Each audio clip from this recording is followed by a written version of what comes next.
মাননীয় সংসদ সদস্য জনাব মোহাম্মদ রেজাউল করিম বাদশা ভাই আজকের অনুষ্ঠানের প্রধান অতিথি।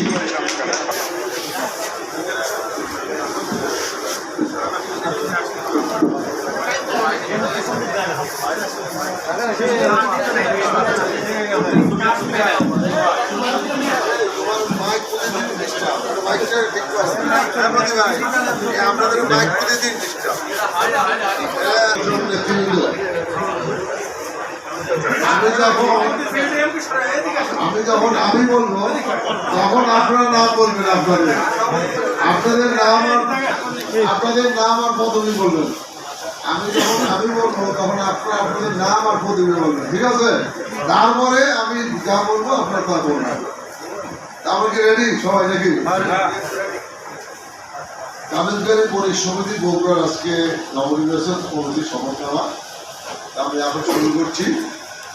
বিসমিল্লাহির রহমানির রহিম। আমি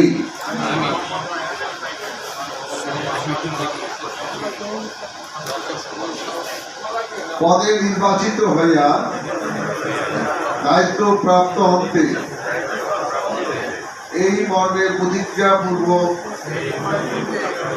শপথ গ্রহণ করত অঙ্গীকার করিতেছি যে গণপ্রজাতন্ত্রী বাংলাদেশ সরকারের সংবিধানের প্রতি পূর্ণ আনুগত্য ও শ্রদ্ধা রেখে কামেজগাড়ি পরিষ সমিতি বগুড়ার গঠনতন্ত্র পুঙ্খানুপুঙ্খভাবে মানিয়া চলিব এবং বর্ণিত দায়িত্ব যথাযথ পালনে সর্বদা সচেষ্ট থাকিব। বগুড়া কোন রাগ অথবা অনুরাগের বশবর্তী হয়ে কারো ক্ষতি সাধন কিংবা অনাস্থা ভজনের কাজ করিব না, তথা নিরপেক্ষভাবে সব বিবেচক দ্বারা পরিচালিত হইব এবং অত্র বণিক সমিতির স্বার্থকে সর্বদা অটুট রাখিব।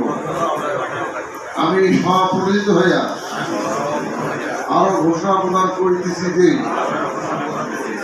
অত্র ব্যবসায়ী কল্যাণ সমিতির হিতার্থে কল্যাণার্থে আমার উপর যে দায়িত্ব আদেশ ও নির্দেশ আসে বা আসিবে তা যৌক্তিক ও প্রচলিত আইন এবং প্রথা সম্মতভাবে মানিয়ে চলিব ও চলিতে বাধ্য থাকব। আল্লাহ আমার সহায়ক। আমিন। নবনির্বাচিত নেতৃবৃন্দ কামেজগাড়ি পরিষ সমিতি তারা আজকে শপথ বাক্য পাঠ করলেন। আমি আশা করি তারা শপথ ভঙ্গ না করিয়া সবাই সাথে শপথ বাক্য পাঠ করলে তা মানিয়ে চলে যাবে। এবং আমাকে এখানে আমন্ত্রণ করেছেন সেজন্য আন্তরিক কৃতজ্ঞতা জানাচ্ছি এবং যারা বিজয় হয়েছে তাদেরকে অভিনন্দন জানাচ্ছি, যারা বিজয় হতে পারেনি তাদেরকেও অভিনন্দন জানাচ্ছি। কারণ যদি পক্ষ না থাকলে তো বিজয়ের কোনো স্বাদ নেই। সেই জন্য যারা বিজয় লাভ করতে পারেননি তাদেরও অবদান আপনাদেরকে বিজয় করার জন্য। সেজন্য আমরা সবাইকে অভিনন্দন জানাচ্ছি এবং সবাই মিলেই আপনারা আপনাদের এলাকার উন্নয়নে আপনাদের পরিষ সমিতির উন্নয়নে কাজ করবেন এই আশা করছি। সবাইকে ধন্যবাদ। আসসালামু আলাইকুম।